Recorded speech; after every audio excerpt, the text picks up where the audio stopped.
Santiago había soñado durante años con comprarle una casa a su madre. No era un capricho ni un anhelo pasajero, era la promesa que se había hecho a sí mismo cuando apenas tenía 16 años y trabajaba medio tiempo en un restaurante de comida rápida. Cada propina que ganaba, cada dólar que ahorraba, era un paso hacia ese objetivo. Sus compañeros de clase, en ese entonces, gastaban su dinero en diversiones propias de la adolescencia, pero él prefería guardarlo en un tarro que escondía debajo de su cama. Quería, con toda su alma, ver a su madre viviendo en un lugar digno y tranquilo, alejada del ruido y de las preocupaciones que los habían acompañado por tantos años. Cuando finalmente consiguió reunir el dinero suficiente, después de jornadas interminables de trabajo, de sacrificios y de renuncias a pequeñas alegrías, se encontró con la oportunidad perfecta, una casa modesta en las afueras de Dallas. Tenía un jardincito frontal, un par de habitaciones y una sala que se iluminaba por las tardes con una luz dorada muy especial. La compró con la ilusión de que ese espacio sería el refugio que su madre merecía. Una vez firmados los papeles, Santiago sintió que el peso de toda su vida se le quitaba de los hombros. Al fin veía su sueño cumplido. La casa estaba ubicada en un vecindario que, según le dijeron, era seguro y en el cual, se suponía, reinaba la armonía. Al principio, Santiago pensó que tendría una excelente relación con los vecinos. Observaba a las señoras que paseaban a sus perros por la mañana y saludaban con la mano. Veía a los niños corriendo con bicicletas en la acera y se imaginaba a su futura familia, él, con la mujer que algún día amaría, sus hijos jugando en ese mismo lugar, conviviendo sin problemas. Claro, notó de inmediato que no había muchos rostros latinos en las cuadras cercanas, pero no le dio mucha importancia. Confiaba en que la gente lo vería más allá de su apariencia, que sabría reconocer su esfuerzo y sus ganas de formar parte del lugar. Al principio todo parecía normal. Los primeros días, Santiago se ocupó de arreglar algunos detalles de la casa, pintó las paredes, cambió cerraduras, instaló un sistema de riego para las plantas. Su madre estaba feliz. Por fin dejaba de vivir en un departamento pequeño con goteras en el techo para habitar una casita donde podía sentarse en la pequeña terraza a leer o bordar en paz. Santiago se iba temprano a trabajar como técnico de aire acondicionado y regresaba cuando el sol ya estaba bajando. Cada vez que volvía, lo invadía la alegría de saber que su madre estaba en un lugar seguro. Sin embargo, con el paso de los días, comenzaron a suceder pequeñas cosas que, al principio, Santiago no quiso ver como problemas. La vecina de al lado, que parecía tener la misma edad que su madre, se asomaba con gesto frío cuando Santiago salía a regar el jardín. Él la saludaba con un buenas tardes y una sonrisa amable, pero ella apenas movía la cabeza, sin devolverle el gesto de forma clara. En más de una ocasión, él pensó que quizás la señora era tímida o que tal vez no escuchaba bien. Pero esa cortesía ausente le dejó una sensación extraña. Después ocurrió que el vecino de enfrente, un hombre que siempre mantenía su auto impecable, comenzó a mover su vehículo cada vez que Santiago estacionaba cerca. El primer par de veces, Santiago pensó que eran coincidencias, pero luego se dio cuenta de que el hombre lo observaba por la ventana y en cuanto le entraba a su casa, el vecino salía, movía su carro unos metros más adelante y lo dejaba ahí. Eso creaba una atmósfera de tensión muy sutil. No era algo que pudiera denunciar, no era algo que se pudiera señalar como un acto de racismo explícito, pero estaba ahí. Un clima denso, una barrera silenciosa que se erguía entre Santiago y los demás. La confirmación de esas sospechas llegó en la primera reunión vecinal a la que él asistió, entusiasmado por conocer más a la gente del barrio. Era un encuentro en la casa de una vecina que, según decían, había organizado un pequeño convivio para darle la bienvenida. Santiago se presentó con un pastel y con la mejor actitud. Sin embargo, al entrar a la sala, notó que nadie se acercaba a saludarlo. Todos estaban charlando en corrillos cerrados, como si formaran parte de un grupo al que él no tenía acceso. Trató de acercarse a un grupo de hombres que hablaban sobre los problemas del alcantarillado del vecindario, pero en cuanto se unió a la conversación, notó que la plática se terminaba sin explicación.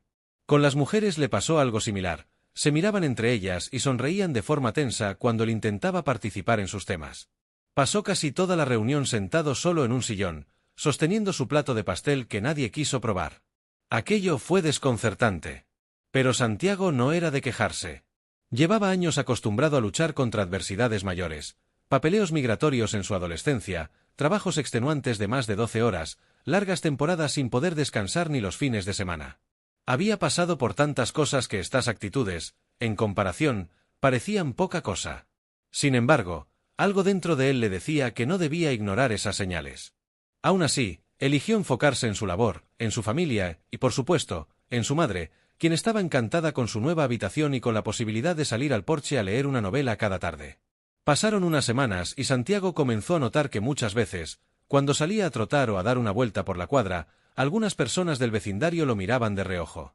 Hubo ocasiones en que sentía que lo seguían con la mirada desde las ventanas, como si su presencia fuera motivo de alerta. Otros, en el parque cercano, se alejaban en cuanto él llegaba, como si fuese una amenaza. Pero él se resistía a creer que fuera racismo. Se repetía a sí mismo que quizá la gente necesitaba más tiempo para conocerlo, que no estaban acostumbrados a la diversidad, o que, tal vez, habían tenido malas experiencias con alguien y ahora recelaban de cualquier recién llegado. Pero una noche, todo cambió de la manera más abrupta que uno pueda imaginarse. Eran casi las 9 y Santiago revisaba su medidor de agua porque había notado que el consumo se había disparado sin razón aparente. Estaba preocupado porque temía que hubiera una fuga interna que afectara las tuberías. Para ver mejor, usaba una pequeña linterna. Mientras tanto, su madre preparaba la cena. El vecindario estaba bastante oscuro y no había mucha gente transitando en las calles. De pronto, llegaron 4 patrullas de policía con las sirenas apagadas, pero con las luces encendidas. En cuestión de segundos, Santiago se vio rodeado de oficiales que le apuntaban con sus armas, gritándole que soltara lo que tuviera en las manos y que se pusiera en el suelo. Sin entender absolutamente nada, obedeció, y uno de ellos le puso las esposas de inmediato. Su madre salió corriendo de la casa, asustada al escuchar los gritos. Intentó acercarse, pero los policías le ordenaron que se alejara. Le dijeron que Santiago era sospechoso de estar merodeando casas ajenas con fines delictivos. ¿La razón oficial? Una llamada de un vecino alertando de un hombre desconocido y peligroso caminando con una linterna cerca de las propiedades. Eso bastó para que 4 oficiales aparecieran como si estuvieran enfrentándose a un criminal peligroso. La humillación de ser esposado frente a su madre, frente a las pocas personas que salieron a ver qué ocurría y, sobre todo, la impotencia de no entender por qué lo trataban como si fuera un ladrón, golpeó a Santiago con toda la fuerza de la injusticia. No tuvo tiempo ni de explicarse. Lo metieron en una patrulla y se lo llevaron. Su madre quedó temblando en la acera, incrédula y asustada, preguntándose dónde y cómo podría defenderlo. Nadie le dio explicaciones. Pasó la noche en la comisaría. Intentó razonar con los oficiales, explicarles que esa era su propia casa y que estaba revisando su propio medidor de agua. Les mostró su identificación, la dirección de su licencia, incluso les dio el número de un colega que podía atestiguar que él trabajaba y vivía en ese barrio. Pero todo fue en vano. Le decían que esperara, que era procedimiento, que una llamada de alerta había llegado y ellos simplemente estaban actuando por la seguridad de la comunidad. Santiago sintió una rabia enorme, pero también impotencia. Nadie lo escuchaba. Y, en el fondo, sabía que si hubiera sido un ciudadano típico de ese barrio, no lo habrían sometido así. Su único error había sido tener la piel más morena que el resto y portar una linterna en un lugar donde la gente no estaba acostumbrada a ver a alguien con su apariencia. Sin cargos y sin pruebas reales, más allá de la sospecha de un vecino, Santiago fue liberado al amanecer. Regresó a casa con la angustia de haber pasado la noche encerrado como si fuese un delincuente. Su madre apenas había dormido. Lo recibió con lágrimas en los ojos y un café que se le había enfriado de tanto esperarlo. Ella le preguntó si todo había sido un malentendido, y Santiago, intentando mantenerse fuerte, le respondió que sí. Pero por dentro se sentía devastado. No podía creer que eso hubiera pasado de verdad en pleno siglo XXI, en un país que presumía de ser la tierra de la libertad y las oportunidades. Lo más duro vino al ver la reacción de los vecinos. A la mañana siguiente, nadie se acercó a preguntar qué había pasado, ni a expresar solidaridad o preocupación. Parecía que, con su silencio, muchos estaban de acuerdo con lo ocurrido.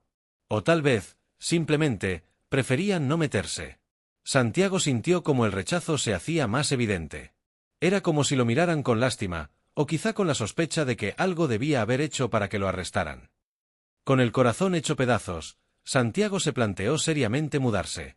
Había puesto todos sus ahorros y su esfuerzo en esa casa, pero la idea de vivir con miedo a que en cualquier momento llegara la policía a detenerlo sin razón lo inquietaba. ¿Cómo explicárselo a su madre? ¿Cómo afrontar un cambio tan grande de nuevo? Al mismo tiempo, se sentía traicionado por el lugar que había imaginado como su hogar definitivo. Entre tantas dudas, ocurrió algo que jamás esperó. La mañana siguiente, cuando salía a buscar el periódico, escuchó que alguien lo llamaba desde la casa de al lado. Era la señora Margaret, una mujer de más de 70 años, pelo blanco y voz suave, que nunca antes se había acercado a él de una manera tan directa. Le dijo que lo había visto toda la noche anterior desde su ventana, que había sido testigo de cómo se lo llevaron sin motivo aparente, y que para ella eso era una injusticia. Lo invitó a pasar a su cocina, le ofreció un café y comenzó a hablarle con una franqueza que Santiago no esperaba. La señora Margaret le confesó que no había estado de acuerdo con la forma en que muchos en el vecindario lo ignoraban. Ella no era muy sociable, pero sabía distinguir lo correcto de lo incorrecto. Le dijo que el racismo podía adoptar muchas formas, la agresión directa o la indiferencia. Y que, en ese vecindario, lamentablemente, algunos preferían hacerse los ciegos ante la discriminación. Santiago sintió un alivio increíble al escuchar las palabras de la señora Margaret. Después de días sumido en la decepción, por fin alguien le ofrecía una pequeña luz de esperanza. Ella le propuso contar su versión de los hechos en el foro comunitario en Internet que todos los vecinos leían. Puede que no cambie las cosas de la noche a la mañana, le advirtió, pero al menos sabrán que no todos estamos de acuerdo con lo que te hicieron. Al día siguiente, Margaret escribió un extenso mensaje en ese foro virtual. Narró cómo vio el momento en que Santiago era llevado por la policía sin que él opusiera resistencia. Explicó que lo estaban acusando de un acto que, evidentemente, no tenía sentido, ya que Santiago estaba dentro de su propia propiedad revisando el medidor de agua. Preguntó, con palabras firmes, por qué, en pleno siglo XXI, se seguían dando casos donde la apariencia o el color de piel se convertían en la única prueba para incriminar a alguien. Invitó a la comunidad a reflexionar. Aquella publicación encendió un pequeño debate. Lo que siguió fue sorprendente. Varios vecinos contestaron al hilo, algunos sintiéndose mal por no haber investigado mejor los hechos, otros admitiendo que habían aceptado la versión de un sospechoso merodeando sin cuestionar nada. Hubo quienes pidieron disculpas directas a Santiago por haberlo juzgado de antemano. Otros dijeron haber estado de acuerdo con la actuación policial, aunque ahora entendían que había sido exagerada. Y así, poco a poco, el muro de silencio que rodeaba el tema empezó a agrietarse. Mientras, en la casa de Santiago, su madre se mantuvo siempre serena, aunque se notaba que su preocupación no había disminuido. Él la tranquilizaba, diciendo que no dejarían que ese acto injusto les robara la ilusión de vivir en paz. Y para su sorpresa, con el paso de los días, comenzó a notar pequeños gestos de apoyo. Alguien dejó un ramo de flores anónimas en su puerta con una nota que decía «Lo siento». Otro vecino le ofreció ayuda para arreglar un problema con la cerca del jardín. E incluso la mujer que había organizado la reunión vecinal le envió un mensaje privado pidiéndole disculpas por no haber intervenido antes. Lo que parecía imposible sucedió. En la próxima reunión vecinal, a la cual Santiago fue invitado formalmente, el ambiente cambió. El hombre que antes movía su carro cada vez que Santiago se estacionaba, ahora se acercó con vergüenza para pedirle disculpas. Dijo que había tenido malas experiencias en otra ciudad y que, lamentablemente, había proyectado sus miedos en él. Santiago lo escuchó, todavía herido, pero aceptó las disculpas porque entendía que todos podían cambiar. Al menos, aquel hombre reconocía su error. La reunión transcurrió de manera distinta a la anterior. Esta vez, Santiago no estuvo solo en un rincón. La gente le preguntó cómo se ganaba la vida, le dio espacio para explicar su trabajo como técnico de aire acondicionado y, lo más importante, le dio un voto de confianza cuando se propuso una reforma al Comité de Seguridad del barrio. Para sorpresa de muchos, alguien sugirió que Santiago podía ser un gran representante, ya que conocía las necesidades de la comunidad y podía acercarse a la policía con la postura de alguien que, desgraciadamente, había vivido un acto de discriminación. Fue así como, después de una votación sencilla, Santiago se convirtió en el nuevo representante del Comité de Seguridad del vecindario. Irónicamente, el hombre que había sido considerado sospechoso ahora tendría voz para dialogar directamente con las autoridades locales, con la misión de evitar que se repitieran casos de discriminación como el suyo. Aquello fue más que un simple cambio en la estructura del barrio, fue un gesto de reconciliación, una semilla de empatía que empezaba a germinar en la gente. La noticia de su elección llegó a oídos de más vecinos, y poco después, la historia de Santiago comenzó a compartirse en redes sociales locales, gracias a la publicación inicial de la señora Margaret.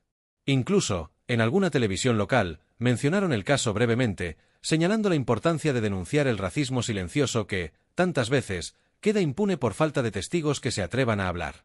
El camino no fue fácil.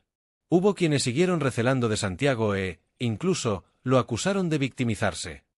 Pero él comprendió que no se trataba de un combate personal, sino de un cambio gradual de mentalidad.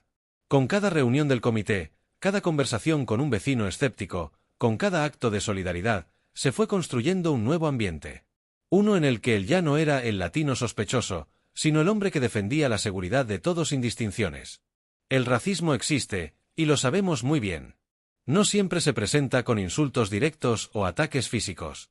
Muchas veces se manifiesta en la indiferencia, en la sospecha sin fundamento, en la forma en que algunas personas se alejan de ti por lo que representas a sus ojos.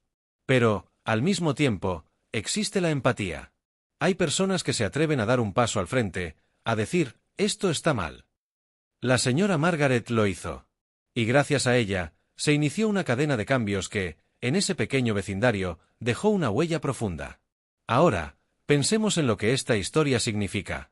¿En cuántos lugares del país y del mundo habrá Santiagos que, cada día, enfrentan miradas de recelo, acusaciones infundadas o comentarios hirientes simplemente por su origen? Y es aquí donde tú, que estás escuchando o leyendo esta historia, también puedes alzar la voz. ¿Cuál es tu experiencia? ¿Te han hecho sentir menos alguna vez por ser latino? ¿Has presenciado un acto de discriminación y te has quedado en silencio? Quiero que me lo cuentes en los comentarios. Este es un espacio para compartir, para sentirnos acompañados, para encontrar esa valentía que a veces nos falta.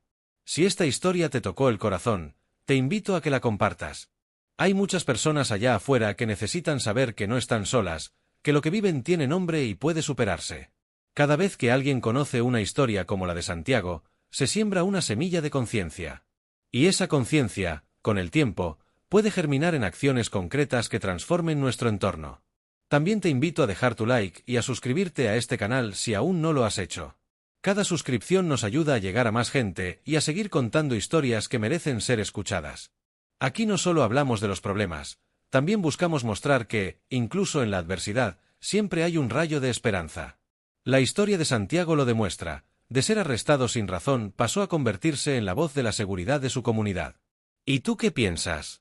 ¿Crees que un solo acto de valentía, como el de la señora Margaret, puede cambiar las cosas en un vecindario, en una ciudad, en un país entero?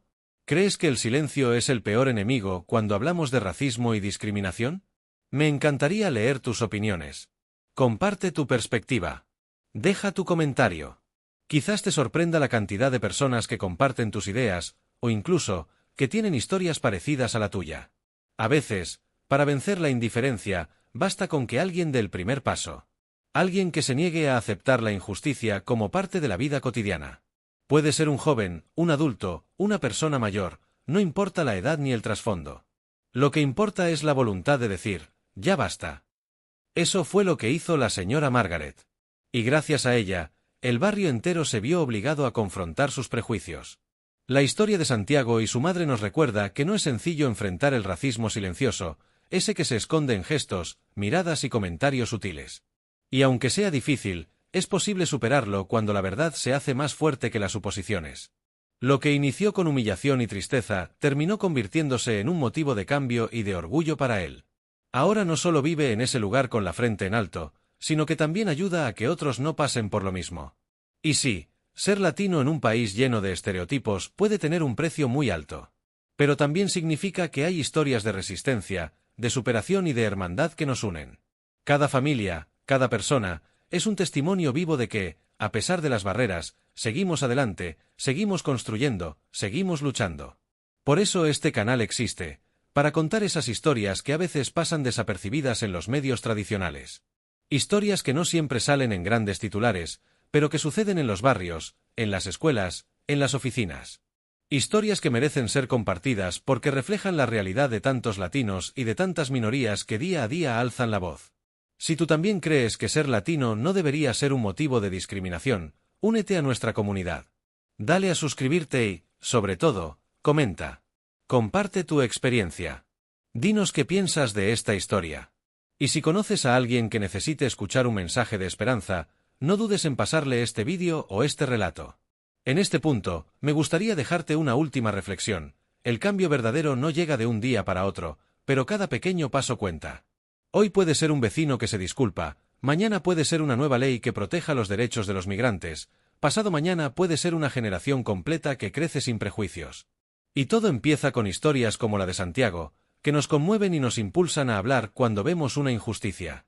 Así que no olvides dejar tu like si esta historia te pareció importante. Y si conoces a alguien que crea que el racismo es cosa del pasado, compártela. A veces no necesitamos gritos ni confrontaciones, basta con un testimonio sincero para abrir los ojos de quienes no han vivido la discriminación en carne propia. Y, por último, si has llegado hasta aquí, quiero agradecerte.